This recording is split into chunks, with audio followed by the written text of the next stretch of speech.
நமது நாட்டின் பன்முகத்தன்மையின் அடையாளமாக விளங்கும் மூவண்ணக் கொடிக்கு கம்பீரமாக வணக்கம் செலுத்துவதும் தியாகிகளை போற்றுவதும் நமது வாழ்நாள் கடமை மட்டுமல்ல, நாட்டுக்கும் தியாகிகளுக்கும் செலுத்தும் மரியாதை.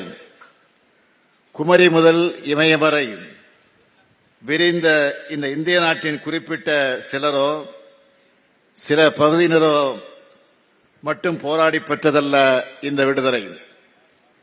நாடு முழுவதும் அனைத்து மாநில மக்களும், அனைத்து தேசிய இன மக்களும், அனைத்து மொழியினரும், அனைத்து மத பிரிவைச் சேர்ந்தவர்களும், அனைத்து பண்பாட்டை பின்பற்றக்கூடியவர்களும் தங்களது வியர்வையை, இரத்தத்தை, உணர்வை, உயிரை கொடுத்து பெற்றது இந்த விடுதலை.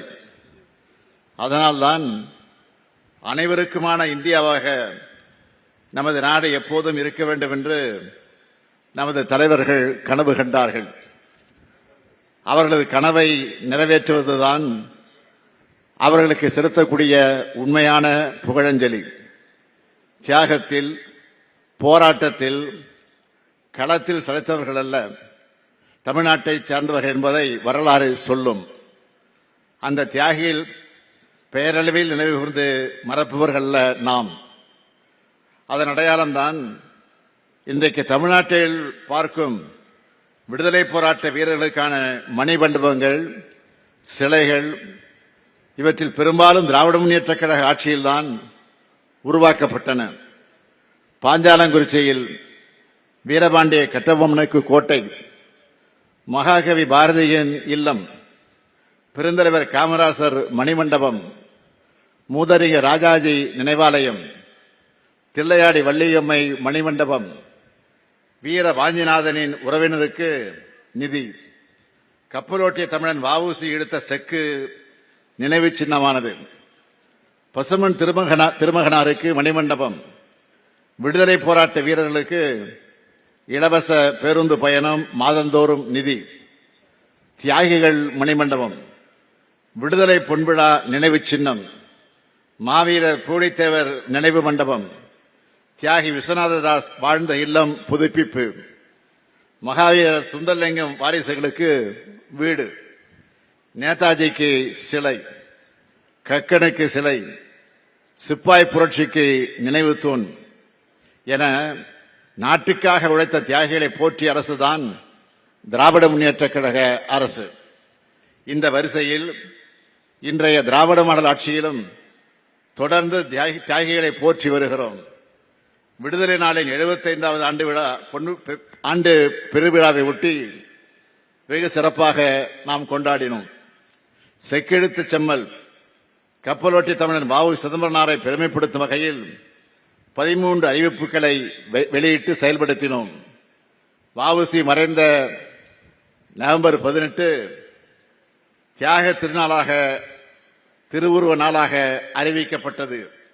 மகாகவி பாரதியார் மறைந்த நூற்றாண்டின் நினைவை முன்னிட்டு 14 அறிவிப்புகளை வெளியிட்டு செயல்படுத்தி உள்ளோம். உத்தரப்பிரதேச மாநிலம் காசியில் பாரதியார் வாழ்ந்த வீட்டை பராமரிக்கவும் புதுப்பிக்கவும் அரசு சார்பில் 18 லட்சம் ரூபாய் ஒதுக்கீடு செய்யப்பட்டு பணிகள் முடிந்து ஒப்படைக்கப்பட்டது.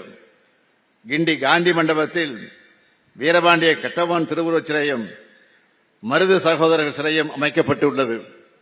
கடலூரில் அஞ்சலையம்மாள் சிலை வைக்கப்பட்டுள்ளது. விடுதலை போராட்ட வீரர்களின் நினைவிடங்களில் ஒளி ஒளி காட்சிகள் அமைத்திட நடவடிக்கை எடுக்கப்பட்டுள்ளது. காந்தி மண்டபம், அருங்காட்சியகம், பெருந்தலைவர் காமராசர் மண்டபம், பெரியவர் பக்தவத்சல மண்டபம் ஆகியவற்றை மேம்படுத்த 3,36 லட்சம் ரூபாய் ஒதுக்கீடு செய்யப்பட்டுள்ளது. விடுதலை போராட்ட வீரர் தளி பாளையத்தார் மலையாண்டி வெங்கடபதி எத்தலப்பர் அவர்களுக்கு திருப்பூர் மாவட்டத்தில் நினைவு மண்டபம் அமைக்கப்பட்டுள்ளது.